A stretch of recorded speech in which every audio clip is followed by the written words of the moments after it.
CM Revanth రెడ్డికి అందిన నోటీసుల్ని పట్టించుకోవాల్సిన అవసరం లేదని తెలంగాణ ప్రభుత్వ సలహాదారుడు షబ్బీర్ అలీ అన్నారు. తెలంగాణకు బీజేపీ చేసిందేమీ లేదన్నారు. ఎంపీగా అరవింద్ జిల్లాకు చేసింది శూన్యమన్నారు. మంచి మెజార్టీతో కాంగ్రెస్ ఎంపీ అభ్యర్థి జీవన్ రెడ్డి గెలుస్తారన్నారు షబ్బీర్ అలీ. ప్రజల సేవ మా పార్టీ సిద్ధాంతాలే గరీబీ హటావ్, బీద వాళ్ళకు ఇల్లు లేని ఇల్లు ఇవ్వాలా, రేషన్ కార్డు లేని రేషన్ కార్డు ఇవ్వాలా, పెన్షన్ లేని వాళ్ళకు పెన్షన్ ఇవ్వాలా, ఉద్యోగాలు లేని వాళ్ళకు ఉద్యోగాలు ఇవ్వాలా. గవర్నమెంట్ ఉద్యోగాలు లేకుంటే మనం కార్పొరేషన్ల ద్వారా 16 కొత్త కార్పొరేషన్ ఏర్పాటు చేసినాం. దాని ద్వారా వాళ్ళకు ఉద్యోగాలు కల్పించాలి. ఇది మా ఎజెండా. భారతీయ జనతా పార్టీ 10 సంవత్సరాలు మోదీ గారు ఎంతమందికి ఉద్యోగాలు ఇచ్చినామంటే హిందూ ముసల్మాన్. అగ్రికల్చర్ ప్రొడక్ట్ ఎంత మరి దేశానికి జీడిపి పెంచినారంటే హిందూ ముసల్మాన్ అని.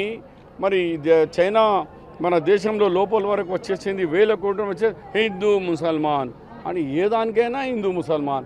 మరి 10 సంవత్సరాల లెక్క ఈ సార్ నువ్వు ఏం అభివృద్ధి చేసినావు, దేశంలో ఏం చేసినావు, తెలంగాణకి ఏం చేసినావు, యువకులకు ఎంతమందికి ఉద్యోగాలు ఇచ్చినావు, ఎంతమంది ఇండస్ట్రీస్ వచ్చినాయి, మన ప్రపంచంలో రూపీ వాల్యూ ఎందుకు అంత డాలర్తో పడిపోయింది, అవి అన్ని కారణాలు చెప్పమంటే హిందూ ముసల్మాన్. మేము మాత్రం హిందూ ముసల్మాన్ కాదు, అందరు భారతీయులే, అందరికీ సమానం హక్కు ఉంది. మేము డెవలప్మెంట్ మీద ఓట్లాడుతున్నాం, డెవలప్మెంట్ మీద మేము ఇక్కడ గెలుస్తాం.